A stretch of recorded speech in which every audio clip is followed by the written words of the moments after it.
오래전 충남 태안 앞바다에서 보물선이 발견되어졌습니다. 15년 동안 매일같이 꾸준히 쭈꾸미를 잡던 한 어부가 어느 날 쭈꾸미 한 마리를 올려왔는데 그 쭈꾸미가 그 고려창자 그 접시 하나를 물고 올라온 것입니다. 이상하다 싶어 바닷속을 살펴보니 깊지 않은 수심 8m에서 10m 그 바다 아래에 고려청자를 싣고 가다가 침몰되어진 지 10년째 이렇게 가라앉아 있는 그 배를 발견하게 되어졌고, 그 주변에는 수천 점의 고려청자가 배와 그 주변에 있는 것을 보게 됩니다.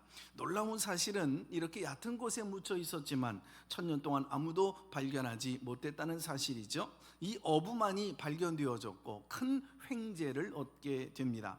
이 청자 한 점의 값어치는 부르는 것이 값이래요. 그러니까 수천 점을 발견했으니까 수십억 이상의 아주 굉장한 가치가 있다고 그러죠. 말 그대로 보물선을 발견한 겁니다. 이 일로 인해서 가난했던 이 어부가 인생 대역전, 큰 기쁨을 얻게 되어지는 계기가 되어졌죠. 오늘 우리도 이 시간에 믿음의 보화를 건져내는 일에 좀 집중하고 관심을 가졌으면 좋겠습니다. 믿음이라고 하는 아름다운 보화가 바닷속에 매장되어져 있고 땅속에 묻혀져 있음에도 불구하고 많은 사람들이 무관심하고 살았잖아요. 오늘 우리가 그 어마어마한 믿음의 보화를 건져낼 수만 있다고 한다면, 여러분 26년도 내 인생의 후반부는 어마어마한 대박나는 인생, 능력 있는 삶, 영향력 있는 삶을 살게 되어질 줄로 믿습니다. 히브리서 11장은 믿음장이라고 그러죠. 수십 명의 믿음의 사람들의 이야기가 열거되어져 있는데, 이분들은 모두가 다 믿음의 보화를 발견한 사람들이어서 하나님 앞에 존귀하게 쓰임받은 분들이에요. 오늘 이 시간 우리도 믿음의 보화를 발견하시자고요. 우리도 하나님 앞에 존귀하게 쓰임받으며 믿음의 대역전을 우리도 이루게 될 줄로 믿습니다. 자, 우리 교회는 지난주부터 우리 모두를 가두어 놓았던 인생의 한계에 도전장을 내밀었습니다. 사람들은요, 시간과 공간, 자신의 환경이라고 하는 그 3차원의 한계 속에서 뛰어넘지를 못하고 그것에 갇혀서 좌절하고 우리는 이렇게 살 수밖에 없구나 절망을 합니다. 그러나 하나님을 믿는 사람들은요, 4차원의 세계, 영적 세계를 살아가는 사람들이거든요. 그래서 우리는 얼마든지 공간의 한계를 뛰어넘을 수 있어요. 환경의 제약을 여러분 뛰어넘을 수 있다고요. 세상을 초월하고 정복할 수 있는 힘 있는 권세 있는 자들이거든요. 이런 영적인 세계가, 믿음의 세계가 있는 것을 알고 살아가는 사람들이 하나님을 믿는 사람들입니다. 4차원의 영적 자원이 있고요, 이것에 강력한 무기가 하나가 있어요. 그게 뭐냐면 생각, 그리고 믿음, 꿈, 말, 이런 것들입니다. 이런 생각과 믿음과 꿈과 말이 우리 인생의 성공의 열쇠를 여는 비결이거든요. 인생의 엄청난 보화를 캐내는 여러분 그런 자원이 되어지거든요. 먼저는 우리 생각이 달라져야 된다라고 말씀을 드렸죠. 우리 안에 있는 부정적인 생각, 아름답지 못했던 그 생각을 긍정적인 생각으로, 성령의 생각으로 바꿔야 된다라고 말씀드렸어요. 그러면 우리 인생의 운명은 변화되어져요. 우리 삶도 변화되어져요. 인생의 값어치가 달라져요. 인생의 보화를 찾게 되어진다고요. 인생의 성공의 열쇠는 환경이 아니에요. 믿음이에요. 조건이 바뀌어야 인생이 달라질 거 아니에요. 여러분, 믿음이 바뀌면 인생도 달라져요. 여러분의 삶의 문제가 뭐네요? 돈이 없어서 돈의 문제가 아니에요. 정치의 문제도 아니에요. 법의 문제도 아니에요. 환경 탓하지 마시자고요. 믿음의 문제라고요. 믿음만 있으면 모든 일을 풀어갈 수 있어요. 해결해 나갈 수 있어요. 믿음은요, 불행을 행복으로 바꿀 수 있는 열쇠예요. 실패를 얼마나든지 딛고 일어서서 성공으로 갈 수 있는 열쇠예요. 두려움을 평안으로. 아무리 내가 상처 안에서 갇혀서 미움하며 증오로 살아도요, 여러분 믿음만 있으면 이것을 오히려 용서하고 화해하고 오히려 이것을 덧입고 하나님 앞에 그 상처가 영광이 되게끔 쓰임받는 통로가 되게 만들어줘요. 가난을 번영으로, 죽음에서 부활로 화를 복으로 바꿀 수 있는 열쇠가 바로 믿음이에요.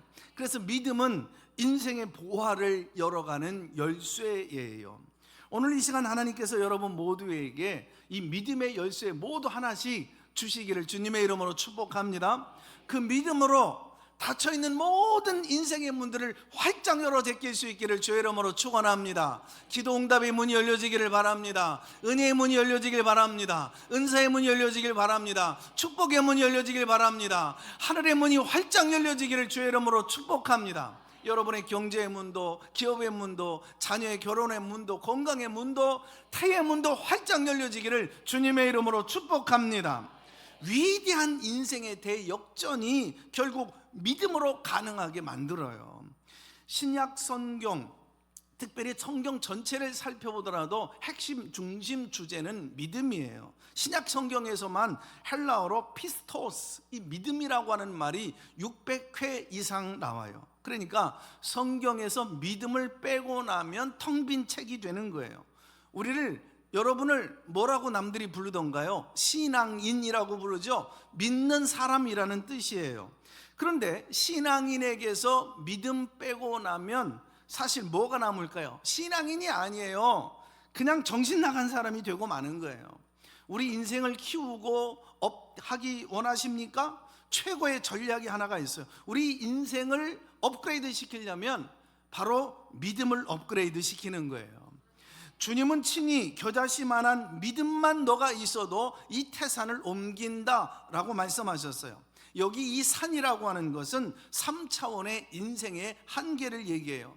우리가 인생 살아가다가 부딪힐 수 있는 온갖 문제들이 있잖아요. 장애물들, 이것을 의미하거든요. 이 말씀은 우리에게 겨자씨만한 믿음도 없다 이런 뜻이 아니에요. 믿음은 있는데 겨자씨만큼도 믿음을 활용하거나 적용할 줄 모른다, 그런 얘기거든요. 하나님은 우리에게 얼마든지 태산을 옮길 만한 믿음 여러분에게 주셨는 줄로 믿습니다. 왜 이 믿음을 꺼내서 어려울 때 활용하지를 못하느냐, 그거예요. 그래서 믿음을 사용할수록 믿음은 자꾸 커지는 거예요. 기억하십시오. 따라서 해볼까요? 나의 믿음이 커지면 내 인생도 커진다. 아멘이십니까? 앞이 캄캄하여 아무것도 보이지 아니할 때 여러분 눈앞에 뭐가 보이던가요? 인생의 폭풍우가 몰아치고 커다란 장애물이 나를 위협할 때, 가로막을 때 여러분은 누구를 바라보십니까? 내가 가지고 있는 이 자원은 너무나도 정말 허접하고 별 볼 일 없어서 이 큰 어려움을 해결할 수 없을 것만 같을 때 여러분 누구에게 손을 내미십니까?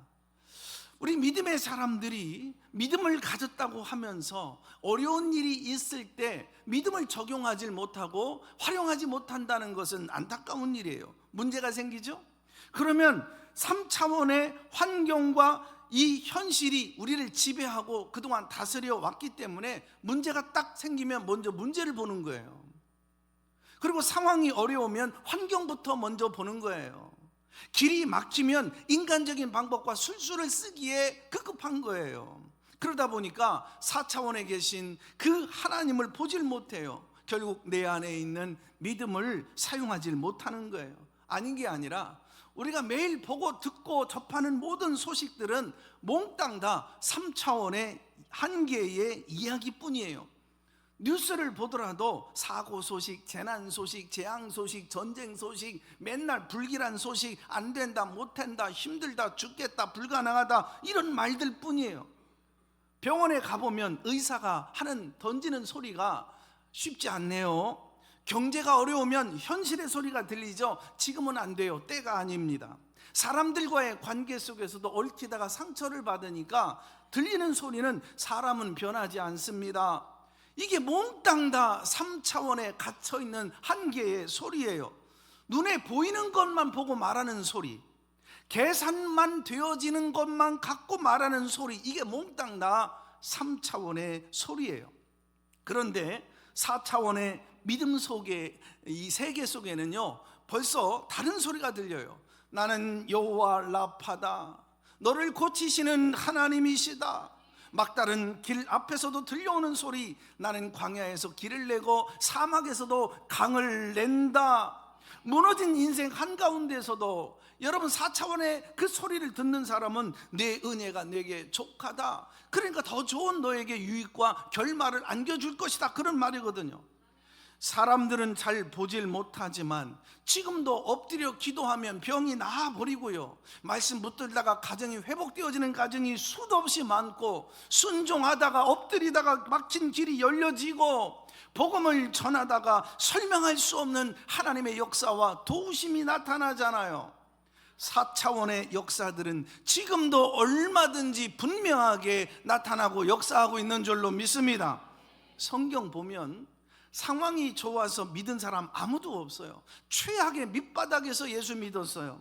홍해 앞에서 이스라엘 백성들은 문제를 보았어요. 바다를 보았어요. 그러나 모세는 전능하신 하나님을 본 거예요. 골리앗 앞에서 사람들은 거인만 봤어요. 그러나 다윗은 하나님을 봤어요. 나는 사시는 하나님을 믿고 나아간다.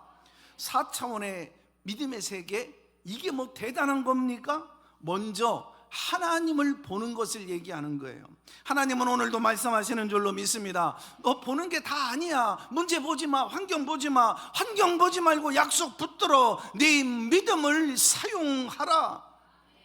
그때 3차원의 한계에 묶였던 인생은 4차원의 더 깊은 믿음의 세계로 들어가는 거거든요. 기적은 멀리 있지 않아요. 바로 믿음을 쓰는 순간, 믿음을 활용하고 적용하는 그 순간 기적은 나타나는 거예요.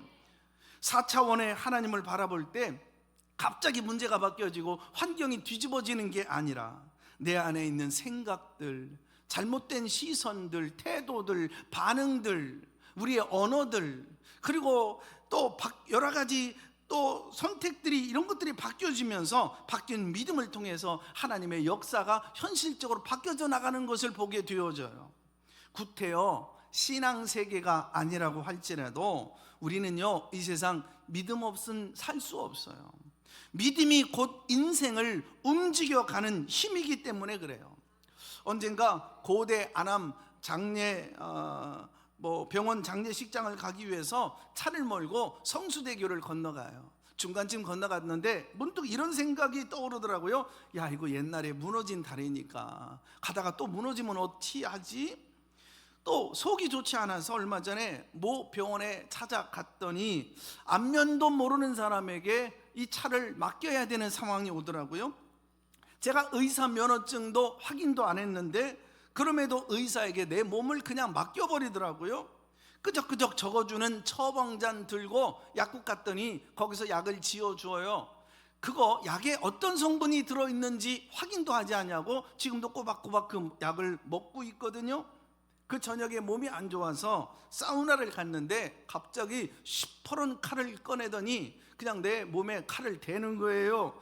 이 발사에게도 겁먹지 않고 내가 몸을 맡기더라고요. 그 사람의 정신 상태를 감정한 적도 없어요. 편안하게 누워서 내 몸을 맡기더라고요. 나오면서 이런 문득 생각이 떠올라요. 야, 이건 대단한 믿음이다. 그럼에도 불구하고 정작 믿어야 될 하나님을 믿지 않고 있다는 사실이에요. 즐기도록 예수님 믿지 않아요. 성경 말씀의 그 진귀한 말씀들을 도무도 믿지 않고 있다는 사실입니다. 오래전 서울에 5층짜리 건물 하나가 있었어요. 4층에는 개척교회가 들어섰고 5층에는 이미 입주해서 들어온 술집이 자리하고 있었어요. 주일낮 예배는 문제가 없어요. 주일 저녁 예배를 드리려고 하면 상황이 심각해져요. 교회에서 찬송을 불러요. 나 같은 죄인 살리신 하면 위에서도 분위기 한번 잡아보려고 한 잔에 한번 갈 때까지 달려가 보자. 오늘 밤 너와 내가 한 잔에. 야, 이거 안 되겠다. 우리 한번 웅장하게 노래를 부르자. 그래서 교회에서 부름받아 세상 모든 민족이 구원을 얻기까지. 그랬더니 위에서도 웅장하게 누가 사랑을 아름답다. 도무지 예배가 안 되는 거예요. 그래서 목사님이 한 달 동안 작정 기도를 했습니다. 제발 술집 좀 없어지게 해달라고. 한 달이 채 되지를 않았는데 그 술집이 불이 나버렸어요. 묘하게 술집은 새까맣게 탔는데 교회는 커튼 하나 그을림이 없어요. 야, 이거 술집 주인이 이상하다는 거예요. 이불은 목사님이 기도해서 나왔다는 거예요. 목사님이 술집이 없어지게 해달라는 것을 알고 있다는 거예요. 왜 그러냐면 부흥의 불길이 타오르게 하소서, 불을 질러 주소서. 이 금요일날 성령 집회 때 이 소리를 들었나 보죠. 그래서 술집 주인이 목사님을 경찰서에 고소를 했어요. 목사님이 경찰서에 끌려가서 조사계장에게 조사를 받게 되어집니다. 목사님, 술집 사장의 이야기인즉슨 이불은 아무래도 목사님이 기도하셔서 이 술집이 기도해서 났다고 그러는데 이게 사실입니까? 그랬더니 목사님이 아이고, 제가 술집 없어지게 기도한 건 사실이지만 제가 기도했다고 불이 나겠습니까? 웃어보세요. 웃기는 얘기죠. 조사계정이 고개를 갸우뚱갸우뚱해요. 아하, 술집 사장은 기도의 능력을 믿는데 목사님은 기도의 능력을 믿지 않으니 이거 어떻게 하면 좋담. 그래서 조사에 결론이 이렇게 났어요. 이렇게 믿음 없는 목사의 기도로 불이 났다라고 하는 것은 이거 믿지 못하겠다. 이게 목사의 기도로 불이 난 것 같지는 않음 하고 모든 정리를 끝냈습니다. 우리에게 던져주는 시사점이 분명히 있겠죠. 참된 믿음이란 참된 믿음의 대상을 참되게 믿는 거죠. 확실한 믿음의 내용을 확실하게 정확하게 믿는 것, 이게 믿음이에요. 믿음은 먼저 적극적인 사고방식이 아니에요. 적극적인 사고방식은 인간의 가능성을 믿는 거죠. 그러나 믿음은 하나님의 크고 위대하신 전지전능하신 하나님을 믿는 거거든요. 둘째로 믿음이란 모든 것이 잘 될 것이라고 막연하게 기대하는 것이 아니에요. 믿음이란 유사시 급할 때 사용하는 스페어 타이어가 아니라고요. 믿음은 자기가 가는 방향과 맞을 때만 올라타는 고속버스도 아니라고요.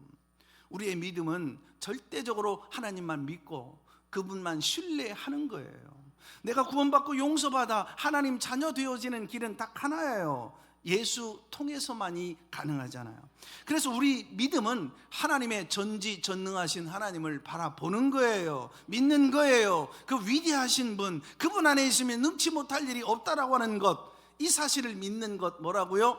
믿음입니다. 마태복음 12장 15장 28절, 네 믿음이 크도다, 네 소원대로 되어질지어다. 믿음이 있을 때 가능한 거예요. 마가복음 11장 23절, 이 산다로 명하여 바다에 던지우라 하여도 그대로 될 것이다. 할 수 있거든. 무슨 말이냐? 믿으면 능치 못할 일이 없다. 능력 주시는 자 안에서 내가 모든 것을 할 수 있느니라. 할렐루야. 우리는 믿음을 통해 구원 얻어요. 하나님 자녀 되어져요. 그 하나님 자녀된 권세를 누려요. 그래서 믿음 따라 살다, 믿음 따라 죽는 거예요. 우리 삶의 원동력, 그게 믿음이고 그 삶의 기초, 이게 믿음이에요. 그래서 디모데후서 4장 7절, 사도 바울은 죽음을 앞두고도 내가 선한 싸움 다 싸우고 달려갈 길 다 마치고 믿음을 지켰다 그러잖아요. 여러분, 믿음이 이렇게 중요한 거예요. 그리고 그런 평가와 아울러 하나님이 얼마나 큰 은혜를 주시는지.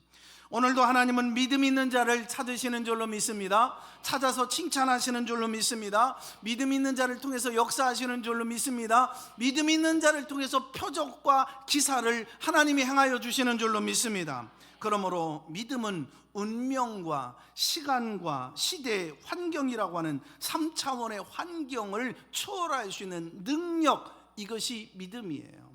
너의 하나님은 너무 작다라고 하는 책에 보면 이런 내용이 나와요. 당신 인생의 크기는 당신이 믿는 하나님의 크기에 따라서 결정되어진다. 여러분은 하나님을 얼마나 크고 위대하신 분으로 믿고 있느냐, 그 얘기예요. 알렉산더 대왕 곁에 지혜를 나누던 한 늙은 장수가 있었습니다. 요즘 말로 전역하고 고향 마을로 돌아가는 상황. 알렉산더가 퇴역하는 장수에게 너 나에게 소원 있니? 한 가지만 말해봐. 그랬더니 장수가 폐하, 많은 나라를 점령하셨는데 그 중에 한 나라를 제게 주십시오. 주변 장수들이 아니 어찌 폐하의 나라를 요구한담? 불경죄다. 그러나 알렉산더 대왕이 껄껄 웃으면서 너는 내게 영광을 안겨주었다. 가져가라. 가라. 하나님은 어떤 분이시냐 이거죠. 알렉산더 대왕도 이렇게 여러분 풍성하게 그의 삶을 안겨주려고 그러는데 하나님을 크신 분으로 인정하라 이거예요. 내 인생 어떤 환경과 조건에서 태어나고 자라났느냐 전혀 중요하지 않아요. 여러분, 나와 함께 하시는 하나님, 그 하나님이 얼마나 크고 위대하신 분인가에 따라서 여러분의 인생 달라질 줄로 믿습니다. 풍성해질 줄로 믿습니다. 축복해 주실 줄로 믿습니다. 내 인생 결정되는 거예요. 양치기의 가정에서 말제로 태어나 목동 생활하다가 이스라엘의 통일 왕국의 임금이 되어졌던 다윗이 역대상 29장 11절로 12절에 보면 하나님의 위대하심을 이렇게 화면에 보는 말씀처럼 노래하잖아요. 얼마나 위대해요. 위대하신 하나님을 향한 고백이 이렇게 다윗을 위대한 사람으로, 위대한 존재로 만들어 놓은 거예요. 믿음이 뭘까? 히브리서 11장에 1절에 보니까 이렇게 대문짝만하게 써놨어요. 믿음은 바라는 것들의 실상이요 보지 못하는 것들의 증거니라. 믿음은 뭐라고요? 바라보는 거예요. 하나님을 바라보는 거예요. 삶의 환경을 바라보면 나는요 자꾸 절망하게 되어져요. 자꾸 문제만 보게 되어져요. 자꾸 나 자신을 보며 실망하게 되어져요. 자꾸 세상 보면 상처를 받게 되어져요. 그러나 하나님 바라보면 거기에 능력이 있는 줄로 믿습니다. 안식이 있는 줄로 믿습니다. 소망이 있는 줄로 믿습니다. 길이 보여지는 줄로 믿습니다. 요한 웨슬레가 어느 농촌 마을을 걸으며 큰 어려움에 빠진 한 성도와 상담을 하고 있었어요. 마침 황소 한 마리가 담장 너머로 고개를 쭉 내밀고 먼 산을 이렇게 두리번거리고 있었어요. 성도님, 저 소가 왜 담장 너머로 고개를 내밀고 보지요? 글쎄요, 담장을 통해서는 앞을 볼 수 없기 때문이겠죠. 담장 너머로 먼 산을 보는 것이겠죠. 우리가 문제를 통해선, 제한된 이 3차원의 환경을 통해선 저 먼 산을 볼 수 없다고요. 예수님을 바라볼 수 없다고요. 그러나 환경을 넘어 인생의 문제 한계를 넘어서 저곳을 바라보면 해결점이 보이게 되어 있는 거거든요. 12장 2절에도 보니 믿음의 주요 온전케 하시는 예수를 바라보라 그랬어요. 믿음의 주, 믿음의 주인, 믿음의 원천 되시는 주님을 바라보면 그분은 오늘 우리에게 믿음을 나눠주시는 분이에요. 아멘입니까? 그래서 태양을 등지고 있으면 내 앞에 그림자가 방금 나타나요. 예수님 등지고 인생 살아가 보십시오. 온갖 다 문제거리예요. 여러분, 당장 근심이 몰려오죠. 두려움이 찾아오죠. 절망이 찾아오죠. 문제만 한없이 커 보여요. 그것이 갈아 놓여요. 너 죽이겠다는 거예요. 그러나 몸을 돌려 태양을 바라보면 즉시 그림자는 등 뒤로 물러가요. 믿음의 주여 온전케 하시는 예수님 바라보면 지금까지 여러분 앞에 놓여있던 온갖 그림자들, 절망들, 저주들, 문제거리들, 여러분 다 환경들 다 주님 앞에서 도망가고 사라지게 될 줄로 믿습니다. 이게 바라봄의 신비거든요. 이게 바라봄의 능력이거든요. 인도네시아는 인구가 2억 8천만 명 정도 되어지는데 그 11%가 3천만 명이 예수를 믿고 있어요. 놀라운 거예요. 이슬람 국가 안에서 수많은 사람들이 순교하고 고난을 당하면서도 굴하지 않고 복음을 전한 결과 아시아 국가에서 필리핀 다음으로 세 번째 정도인가 여러분 최대 기독교 국가가 된 거예요. 수루바야라고 하는 지역에 세워진 교회 가운데 예배당 좌석수만 해도 2만 5천석이 넘는 교회가 있거든요. 이 교회의 담임 목사님인 아이브람 알렉스 목사님이 목회자이지만서도 아주 큰 믿음을 갖게 되어진 계기가 하나가 있었어요. 목사님 가정에 뇌성마비 아이 하나가 태어났어요. 목사님의 믿음으로는 이 아이가 연약한 그 몸으로도 하나님께 영광 돌리면서 살 수 있을 것이다, 그렇게 생각했어요. 그런데 이슬람 교도들이 비웃는 거예요. 손가락질하는 거예요.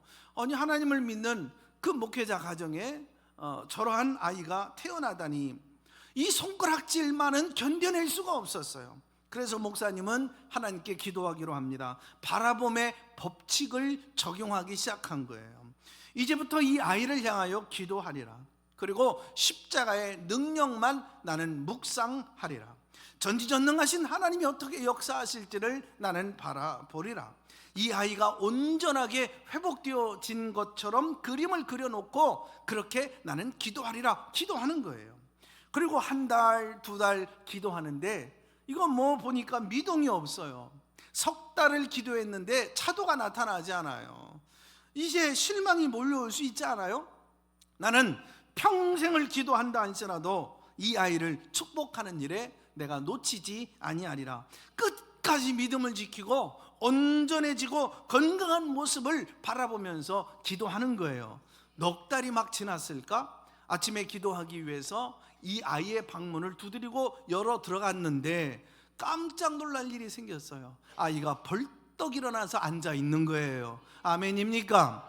아이가 말을 합니다. 아버지, 저 나았어요. 이 아이가 온전히 회복된 거예요.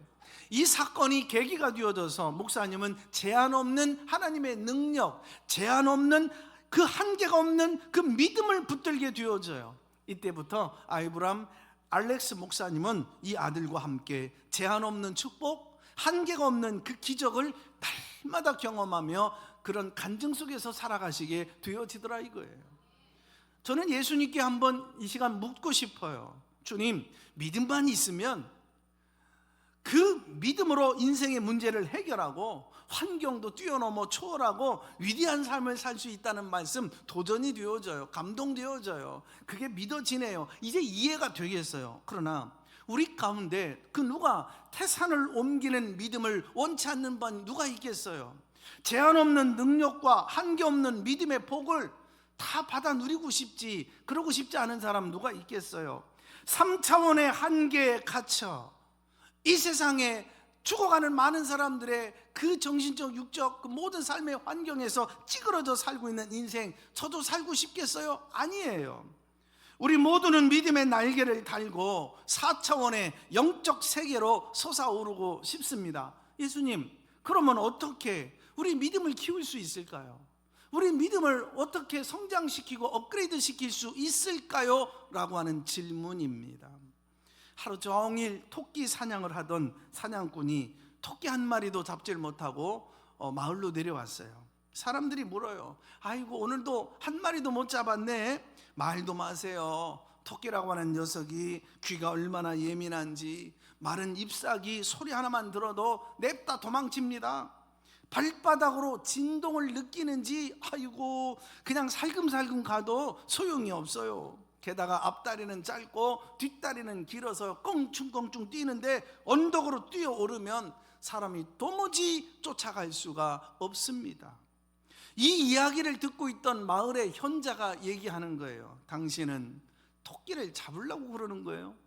토끼를 잡을 수 없는 이유와 논리와 핑계가 너무나도 분명합니다. 그러나 토끼를 잡을 수 있다는 그 믿음과 확신과 그 신념이 전혀 내 눈에는 보이지 않군요. 당신이 그 핑계와 논리를 버리기 전까지는 결코 당신은 진정한 사냥꾼이 될 수 없습니다 라는 말을 하더래요. 태산 같은 믿음을 갖길 원하신다고요? 그게 여러분이 간절한 소망이시라고요? 올 한해 한번 멋지게 쓰임받으며 한번 하나님의 사람답게 살고 싶다고요? 그러면 첫째, 내가 가지고 있는 모든 의심들을 다 버려버리십시오. 마가복음 11장 23절 화면을 보면 다시 한번 말씀 읽어봅니다. 내가 진실로 너희에게 이르노니 누구든지 이 산더러 들리어 바다에 던지우라 하며 그 말하는 것이 이를 줄 믿고 마음에 의심치 아니하면 그대로 되리라. 마음에 의심치 아니하면 그대로 되리라. 할렐루야. 예수님 말씀하신 이 산을 옮겨라 이 말은 야 너의 능력 대단하다 과시해 그 말이 아니잖아요. 의심이 만들어 놓은 그 한계를 넘어서라라고 하는 그 믿음의 초청이에요. 산은 실제 산이 될 수도 있죠. 우리 마음속에 자리 잡은 어떤 그 추억의 잘못된 그 산, 실패의 산, 뭐 상처의 산, 여러분 두려움의 산이 있을 수 있죠. 나는 안 돼, 못해, 아이고 내가 뭘, 부정적인 산이 될 수도 있죠. 예수님은 그 산을 보며 말씀하시는 거예요. 너가 말하는 것이 이룰 줄 믿고 마음에 의심하지 아니하면 그대로 되리라. 할렐루야. 여기서 중요한 건 산의 크기가 아니에요. 의심은 언제나 문제를 집중하고 또 그 문제를 크게 만들지만, 그 믿음은 문제 보지 않고 하나님이 얼마나 위대하신지, 능력이 많으신지 그것을 바라보게 만들거든요. 하나님 존재가 의심스러운 분 계십니까?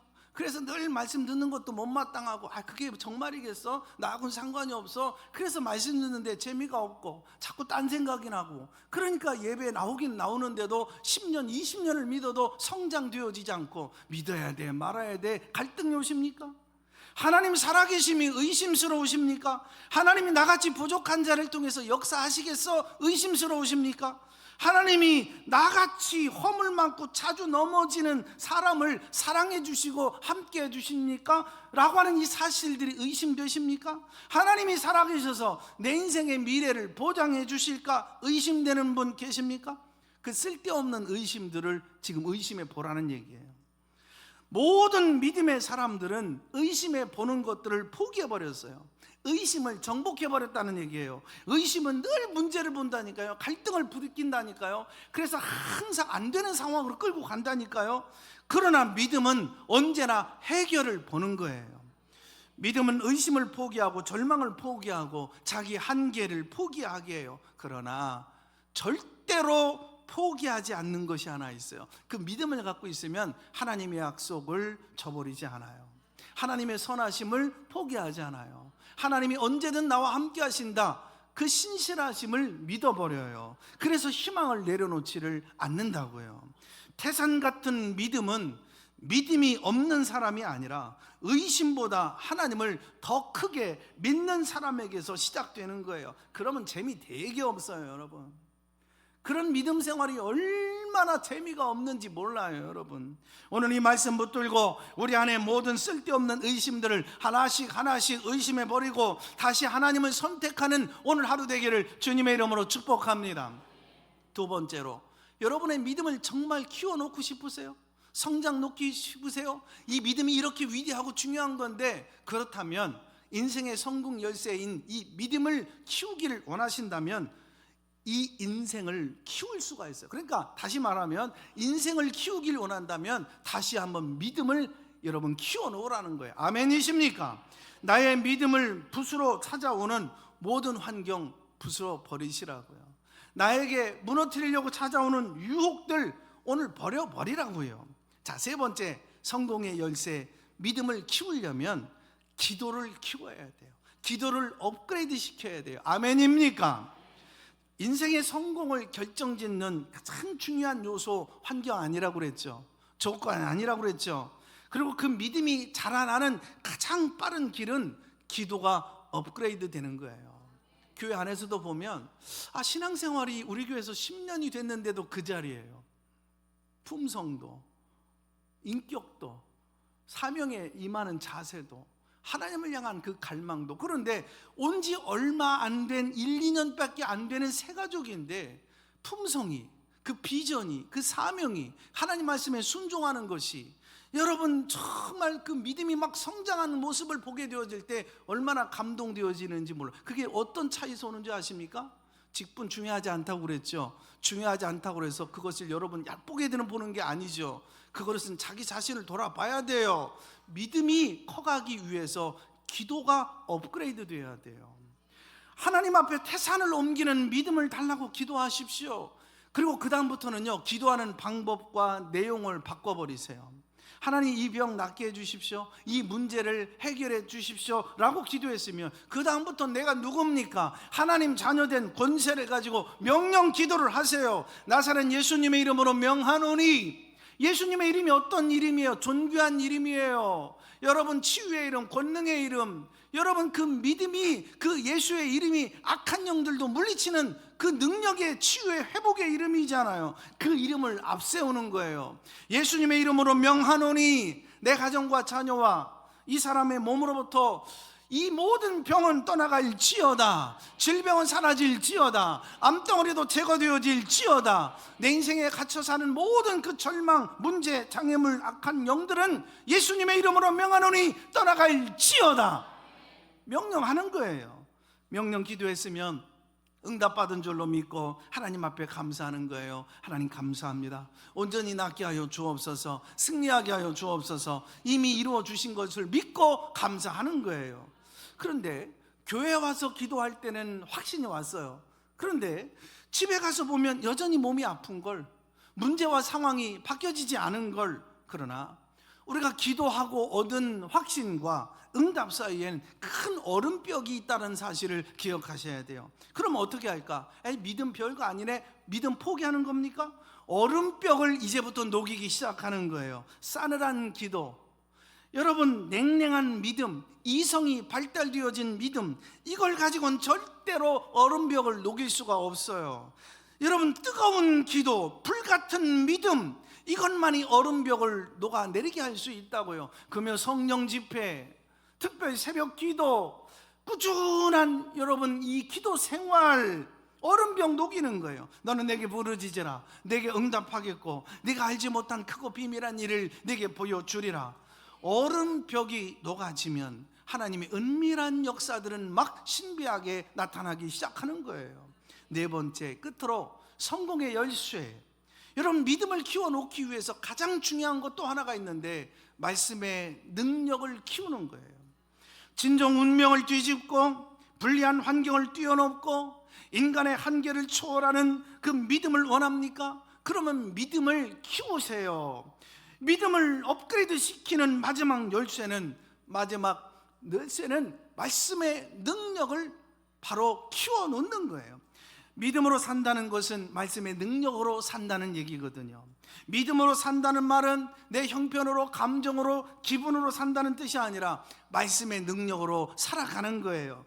말씀은 뭡니까? 방망이거든요. 닫힌 인생의 모든 문들을 부셔버리는 게 여러분 말씀이거든요. 또 말씀은 칼이에요. 그래서 읽고 또 여러분 자꾸 되새김질하고 그리고 선포하는 거예요. 대적 원수 마귀라도 떠나가게 되어지는 줄로 믿습니다. 말씀은 불이에요. 싸늘한 가슴, 얼음벽을 무너뜨리고 녹아버리게 만들어요. 말씀은 인생 지도예요. 미래에, 내일에 내가 나가야 될 방향과 목표가 무엇인지 알려주셔요. 인생이 잘 안 풀리십니까? 겹겹이 힘겨운 일만 자꾸 생깁니까? 우환이나 재앙이 자꾸 들겁니까? 자꾸 여러 가지 영적인 노출이 되어져서 영적으로 은혜가 안 되는 생활 하십니까? 말씀이 있잖아요. 여러분 말씀이 인생 지도예요. 그 말씀이 내게 음성으로 들려주셔요. 너 어떻게 살아야만 된다라고 하는 사실을. 말씀은 불이에요. 내 인생의 더러운 찌꺼기들을 다 씻어주셔요. 말씀은 힘이에요. 능력이에요. 다이너마이트예요. 모든 장애를 부숴버린다고요. 하나님의 음성은 말씀을 통해서 얼마나 역사하시는지. 특별히 새벽 집회 내일은 묵상을 통해서 하나님이 말씀하시는 것을 배우게 되어져요. 여러분 하나님 말씀 가까이 하기를 주님의 이름으로 축원합니다. 말씀을 들었잖아요. 믿음이 생겨요. 로마서 10장 17절, 믿음은 들음에서 나고. 왜 믿음이 자라나지 않는다고요?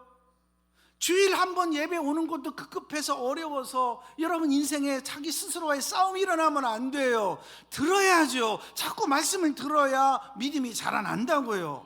말씀을 들었으면 적용하세요. 입으로 선포하고 삶에 적용하고 구역에서 나누세요. 그러면 믿음이 저절로 생기는 줄로 믿습니다. 오늘 이 시간 결단해야 돼요. 내 안에 숨어있는 또 의심하고 있는 모든 의심을 내가 은심해 버리세요. 나의 믿음을 포기시키려고 하는 걸 포기시키세요. 그리고 기도의 능력을 키우세요. 말씀의 능력을 업그레이드 시키세요. 그러고도 믿음이 생기지 않는다고요? 기적이에요. 믿음이 식어지지 않도록 예배 가볍게 여기지 마세요. 한 번, 두 번 타협하고 자꾸 내 생활대로 환경대로 여러분 흘러가듯이 흘러가 버리면 믿음은 한 번 세워놓기가 어렵지 무너뜨리려고 하면 단 한 시간, 단 하루라도 그냥 촥 주저앉아 버린다고요. 그러니 믿음이 얼마나 중요하고 소중한데 그 믿음을 잃어버리느냐고요. 여러분 믿음이 식어지지 않도록 예배 타협하지 마세요. 예배 무너뜨리지 마세요. 예배가 무너지면 믿음이 무너져요. 믿음이 무너지면 인생은 하루아침에 무너지는 거예요. 하나님을 가까이 하십시오. 성전 가까이 하십시오. 예배 중심적 삶을 살아갈 수 있기를 바랍니다. 말씀을 읽되 여러분 형식적이 아니라 응답을 기대하며 읽으십시오. 말씀은 오늘도 나를 살리는 하나님의 음성이거든요. 신년 21일 특별 새벽 기도회에 믿음으로 참여하십시오. 하나님 뜻이 계시지 않겠습니까? 하나님 살아계시다면 반드시 나에게 뭐라 말씀하시지 않겠습니까? 뭐를 회복시키시려고 부르시는 것 아니겠습니까? 인생의 방향, 한 해의 새해를 어떻게 살라라고 말씀 주시지 않겠습니까? 언제까지 우리가 여러분 이런 리듬을 육이 원하는 대로 삶을 살아가려고 그러십니까? 새벽을 깨우면 하나님이 인생을 깨워주실 줄로 믿습니다. 그리고 받은 은혜 절대 혼자만 간직하지 마십시오. 전도하세요. 은혜를 전하면 믿음이 단단하게 세워져요. 잘 씹어 먹습니다. 어떤 말씀이 선포되어져도 아멘으로 받아요. 그리고 여러분 인생의 최고의 믿음의 절정은 어디에서 나타나냐면 전도로 나타나요. 그게 믿음의 열매예요. 그래서 가장 고귀하고 깨끗하고 하나님 사랑이 강렬하게 넘칠 때가 내가 전도할 때예요. 복음을 전하면 하나님이 책임져 주셔요. 한 영혼을 향한 순종이 인생의 문을 열어요. 전도는 선택이 아니라 믿음의 열매예요. 전도하면 교회가 살아요. 성령이 역사하셔요. 가정이 살아요. 내 영혼이 살아나는 줄로 믿습니다. 따라서 해볼까요? 이거 따라하고 말씀을 마칩니다. 내 믿음이 성장하면, 저 뒤에 있는 분들도 크게 한번 외쳐보십시다. 내 믿음이 성장하면 내 인생은 성장한다. 여러분 올 한해 믿음이 자라나시기 바랍니다. 성숙해지시기 바랍니다. 여러분의 육신의 삶도 행복도 축복도 자라나서 여러분 모든 삶의 풍성한 은혜를 경험하시길 바라며, 인생의 성공의 열쇠는 믿음입니다. 아멘이십니까? 기도합니다. 하나님 아버지, 더 이상 보이는 세계와 제한된 환경 안에 갇혀 살지 않겠습니다. 내 생각에 없는 주님의 능력을 인정합니다. 성령의 역사와 축복을 제한하지 않겠습니다. 모든 의심과 절망을 주님 앞에 내려놓습니다. 내 믿음을 무너뜨리려 찾아왔던 모든 것 버리겠습니다. 말씀으로 맞서 싸워 승리하겠습니다. 인생의 참된 성공의 열쇠인 믿음을 이 시간 주시옵소서. 믿음의 보화를 캐는 성도가 되게 하여 주시옵소서. 성도들과 가정과 구역과 공동체 안에 이 한 주간 믿음의 세계, 영적 세계가 넘쳐나게 하여 주시도록 예배와 기도 생활과 말씀 읽기와 영혼 구원하는 일에 하나님 힘쓰게 하여 주시옵소서. 할 수 있다 말씀하시는 주님의 말씀을 기억하며 예수님의 이름으로 기도합니다. 아멘.